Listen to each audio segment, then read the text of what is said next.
is motion. In earlier class, I have discussed half of this chapter. Remaining part I will cover in this lecture. So, graphical presentation of motion. Whatever we learned about motion, like velocity, speed, acceleration, and retardation, that is now can be presented in the form of graph. So, first of all, distance time graph.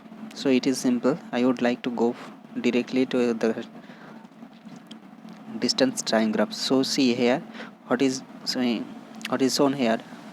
Time is plotted on the x axis. Okay, two axes are there, x axis and y axis. X axis is the horizontal axis and the vertical axis is known as y axis. So in x axis we have plotted the time. In each you can see that each box is denoting 1 unit of time. Here the unit is minute, so 1 box means 1 minute.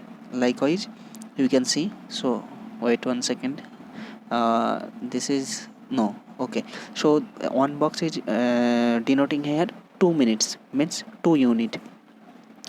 So in 20 minutes in the x axis direction, 20 minutes is denoted by 10 boxes. After 10 box, after 20 box means 20 into 2, every box is 2 minutes, so 20 into 2 means 40 minutes. So for 40 minutes 20 boxes are needed. Okay, and now in the y axis direction, so here see in the time direction itself, t1 denoting 40 minute, t2 denoting some amount around 60 minute. Okay, in the y direction, y axis, distance were plotted. Distance is written here in kilometer unit. Okay, so you can see 10 kilometer is denoted by 5 unit of boxes, 5 boxes. So one box is here 2 kilometer. Okay, in the y direction also same, means 2 unit we are taking in x direction and y direction as well. So whatever the graph is obtained here, you can see the graph is written, graph is plotted here like AB. It is showing a straight line, means the change of distance is directly proportional to the time. When if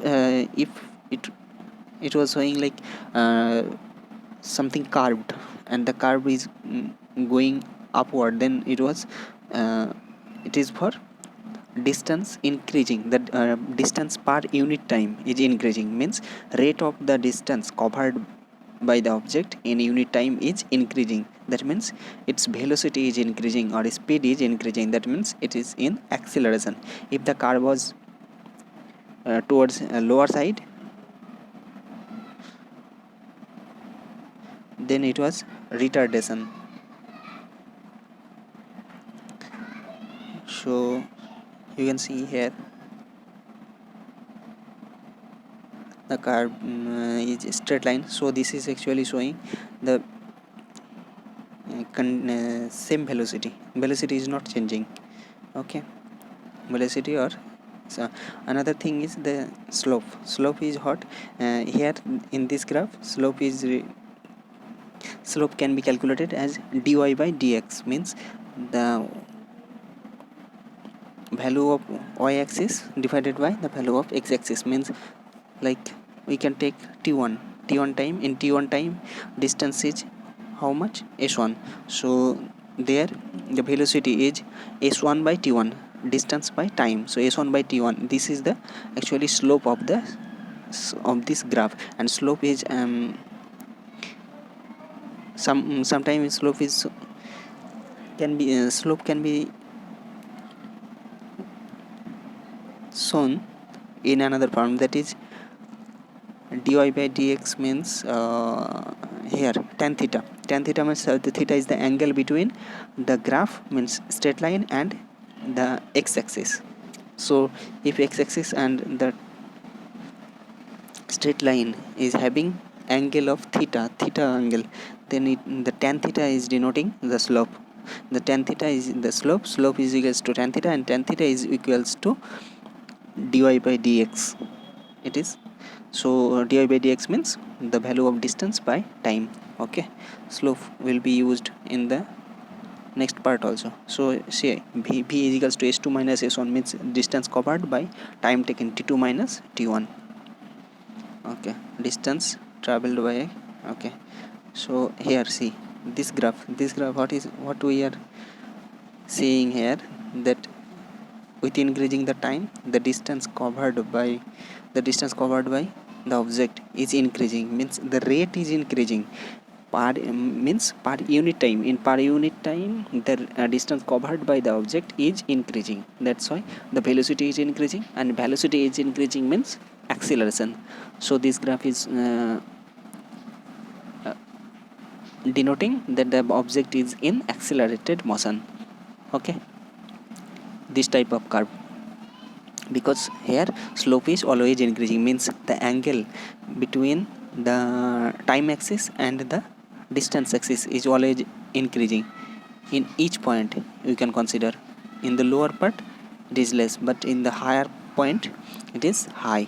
Distance is the angle between distance and time. Okay, so velocity time graph, here nothing is new, a similar type of graph is written here. So here you can see that time is increasing, but the graph is not going upward or downward, means the velocity, the amount of velocity is always same. That means it is not having any acceleration or retardation. Velocity is constant here also, here. So velocity time graph. And another thing, velocity into time, we know velocity is equals to displacement by time. So displacement is equal to velocity into time. So here the area ABCD, the area under ABCD, that is, the formula is AB into AB into BD, AB into BD or AC. So this area is denoting actually the displacement, because AB referring to the time and AC referring to the velocity. That's why velocity into time means displacement. That's why area is denoting here the displacement. Okay, so coming to velocity of a car here. So here the slope is written here only, velocity and time graph. So this is a straight line, means with increasing the time, velocity is also increasing, but the rate of increase is constant, means acceleration, the object is having acceleration, but the acceleration is not increasing, acceleration is constant. Okay, so rate of change of velocity is constant here, because slope is constant. Slope means the angle between the velocity, angle between the graph, means this straight line AE, and the time axis means AD. The angle is constant always in every point. That's why it is slope. That's why slope is constant, and slope is constant means rate of change of velocity is constant, always acceleration. Okay, so here velocity and time. So you can see that with increase in time, velocity is decreasing, so it is retardation. Here next one, B, the figure B, you can see here what is saying, with increase in time, velocity is first velocity is increasing, then velocity is decreasing, then again velocity is increasing likewise. So first is acceleration, then retardation, again acceleration, again retardation, likewise it is going. Okay, so distance of stations, okay, it is done already. So this one is also done. Equations of motion by graphical method. Okay, so this formula we must remember.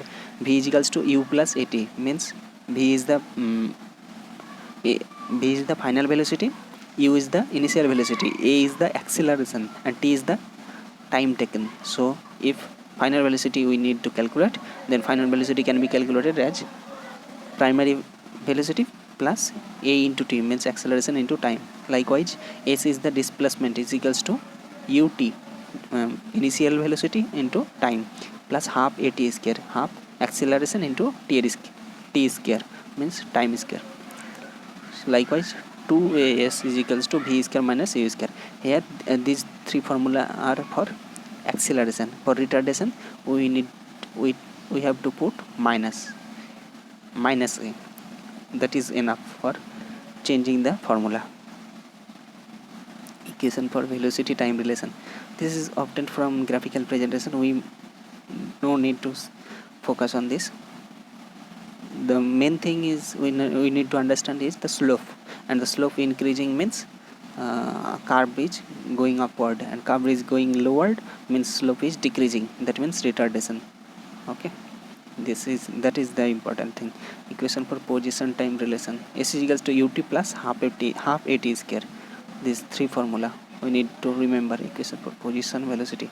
This is already done. So using those three formula we have some problems. Those we need to solve. Uniform circular motion. So you can see uniform circular motion means speed is not changing. That's why uniform circular motion. So circular motion, D, circular track, uniform circular motion. In this case speed is not changing. That's why it is uniform circular motion, but velocity is increasing because velocity dependent on direction also. Speed is constant, but the direction of speed is changing. That's why velocity is changing. So this one, okay, it's fine. We need to focus on the time graph and slope things we need to understand. Okay, thank you.